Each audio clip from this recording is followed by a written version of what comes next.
Okay, this one is going to be a somewhat unmusical lesson dealing strictly with exercises. One I'm sure I've kind of showed everybody, but I wanted to review it here. It's what I call the endless arpeggio. It came to me when I was demonstrating, practicing, sort of just making sure that a major arpeggio, a major chord, a major triad, you know what that shape feels like everywhere.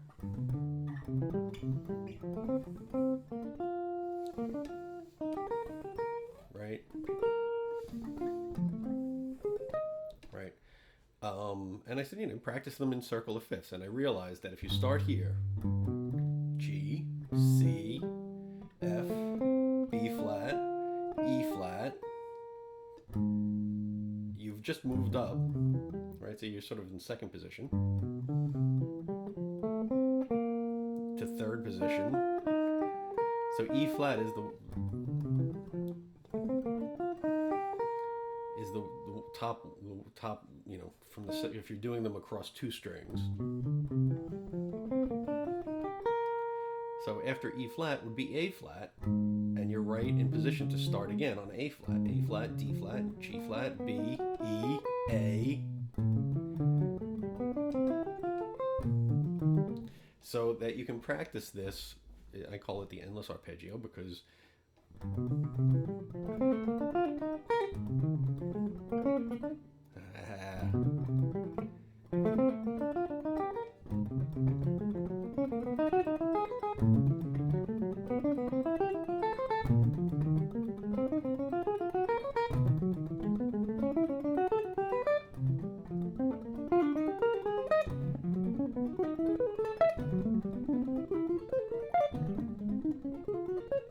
and you can keep going.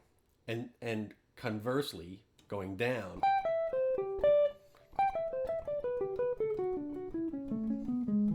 if you start here on C, the top note's G,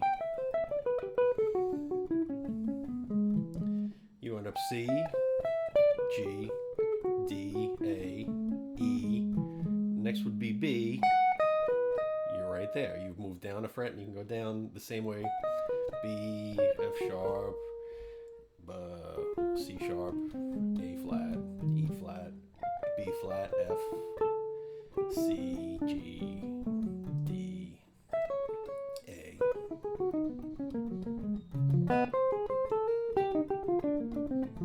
So it's a nice little sort of thing. I confess I do not have the stamina to play it all the way up and down in one shot. I like to do four notes. You can do three.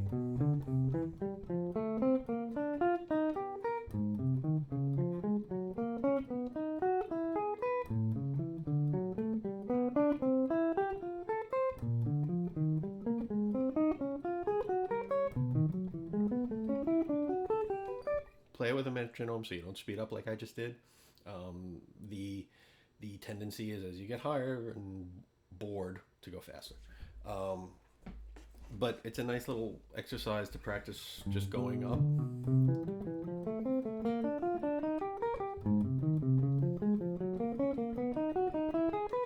And know what chord you're playing each time. B flat, E flat, A flat, D flat, G flat, B, E, A, D, G, C, F, B flat, E flat, A flat. Anybody who's had lessons with me knows I can't talk and play at the same time. A flat, E flat, B flat, F, C, G, D, A, E, B, F sharp, D flat, A flat, E flat, B flat, F. I don't remember what I just said. I might have gotten that wrong. F sharp. Anyway, that's one exercise. The other one is one that I've just kind of started to incorporate myself. I play a lot of line where you play the arpeggio and then go down to a note. I'll also play lines where it's like an arpeggio. If you have, like, say, a D minor chord, I'll play the A minor 7, then the D minor 7 arpeggio. So I thought, why not go through as all the go through, keep going up fourths, right? I went up a fourth, keep going. So we're going to start with this C major scale fingering with your second finger at the 8th fret. We'll start with the B diminished arpeggio, B half diminished arpeggio, and go up a fourth each time. B diminished 7th, B half diminished 7th, E minor 7, A minor 7, D minor 7.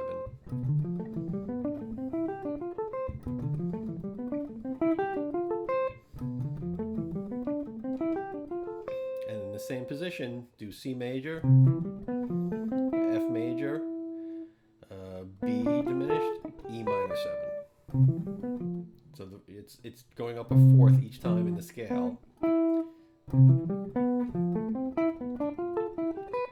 Starting on C, starting a fourth up on F, basically the next string one fret, the next string over the closest fret, either the same fret or the next fret up. Then from D, D minor 7, G 7, C major 7, F major 7. And you can do that positionally, or you can do it up and down the neck. Like if you started C major down here. So G7, C major 7, F major 7, B half diminished. Next position, A minor 7, D minor 7, G7, C major 7, B that we did, C that we did. You can do it with the third on the 6th string.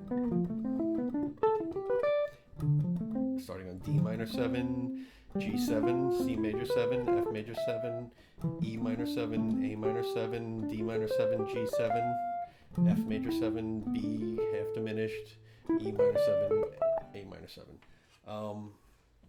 So that's a nice little exercise. It's a nice sort of like flurry to put in your solo.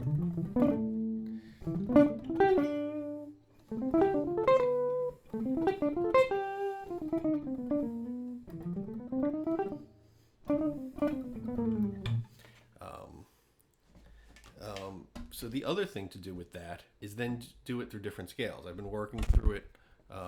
Sorry if that's hitting the microphone. Working through it on like an altered dominant scale. All right, so if you took the G altered dominant scale,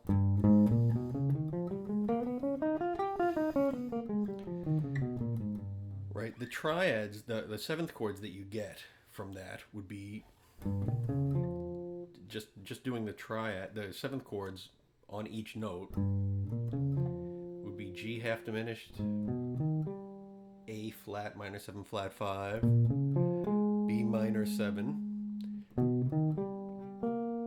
B flat minor 7, B major 7 sharp 5,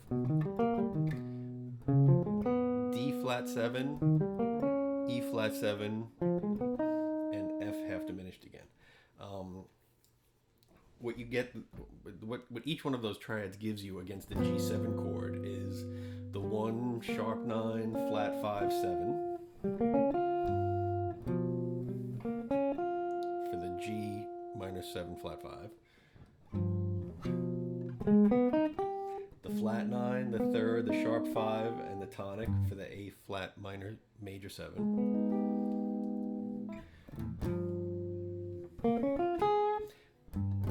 Sharp 9, flat 5, the flat 7, and the flat 9 for the B flat minor 7.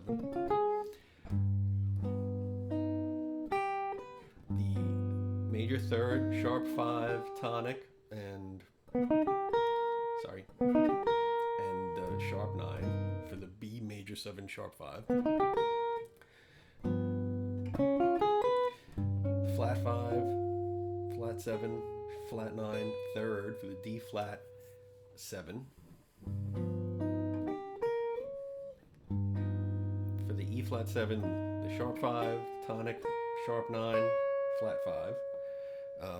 And the F half diminished,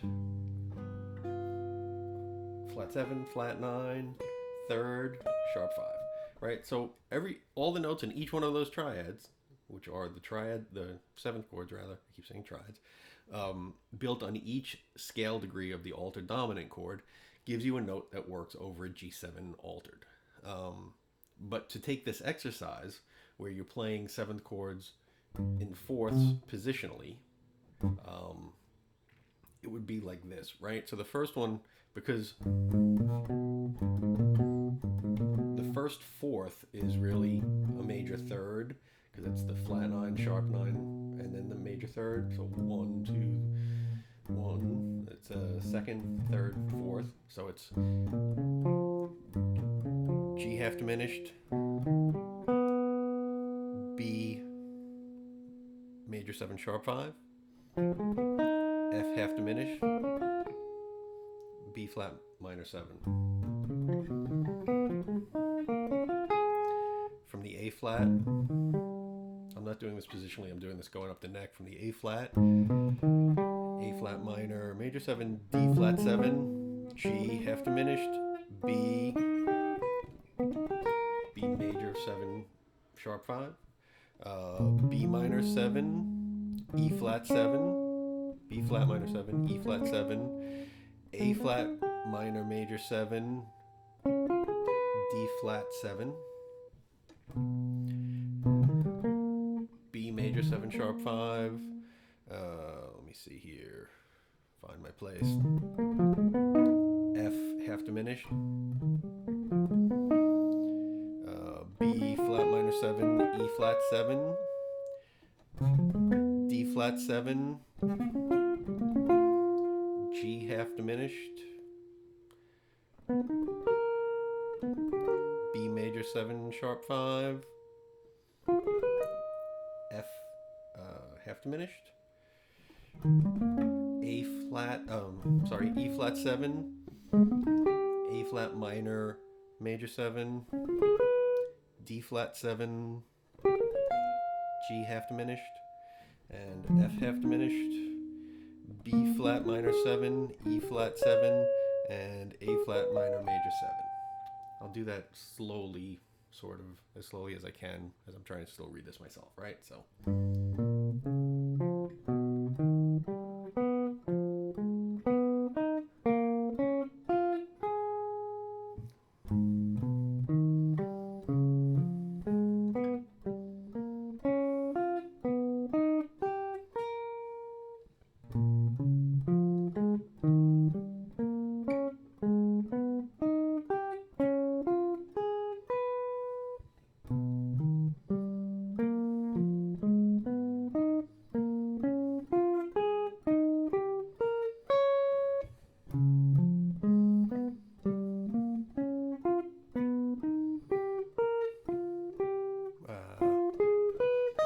Sorry.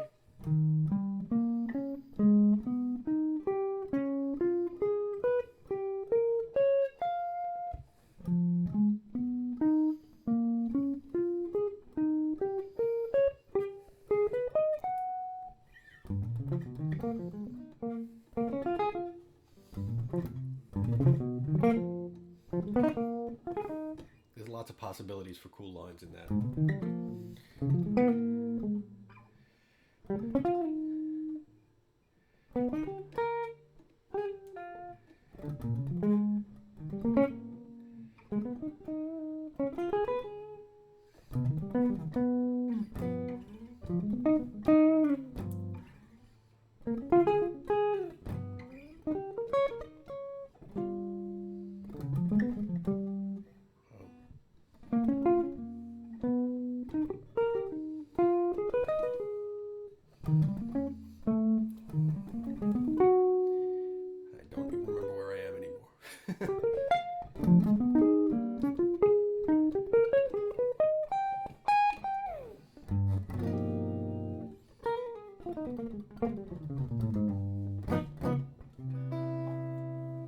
So I will write them up. They'll be on Blackboard too.